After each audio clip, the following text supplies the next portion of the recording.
Hi, my name is Ann Peterson. I currently teach English in North Carolina, specifically grades 9, 11, and 12. In my ninth grade class, we undergo a unit on Romeo and Juliet, as do many of you. One of the things that's most frustrated me in the past has been how to effectively teach my children allusions.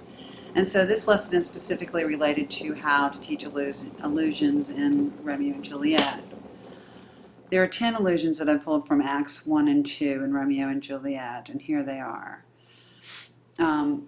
Before we get started any farther, I would suggest that you divide your class either into pairs, if you're fortunate enough to have a class of 20, or into groups of 3 or 4. Make your 10 groups, and they can be up to 4 people.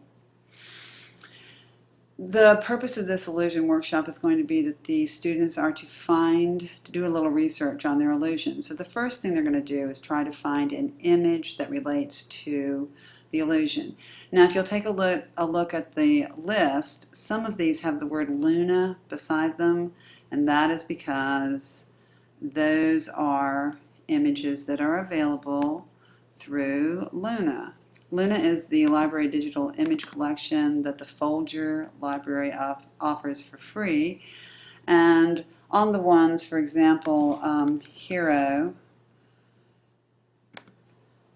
on the ones that I've indicated will be available in this digital library, here you'll find images that relate to Hero and Leander, and the students can pull those up and use those in their research.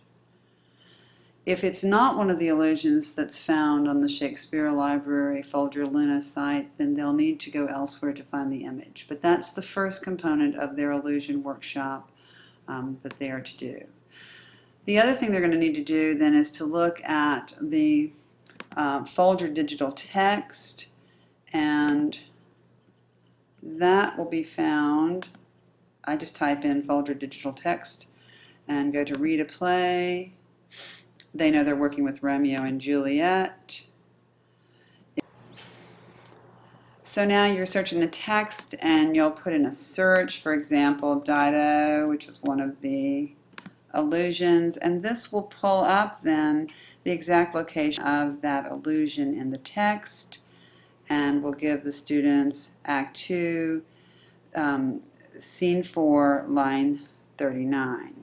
So you can again go over here to Act 2, Scene 4, line 39, and they can go immediately to where to the actual place that they're dealing with the allusion. So that's the way they can work through that part of it.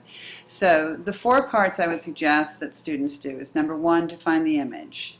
Number 2, to give you a quick story, and by that I mean a really concise 250-word story of the actual allusion. Number 3, to give you a 250-word statement of how that allusion is used in Romeo and Juliet.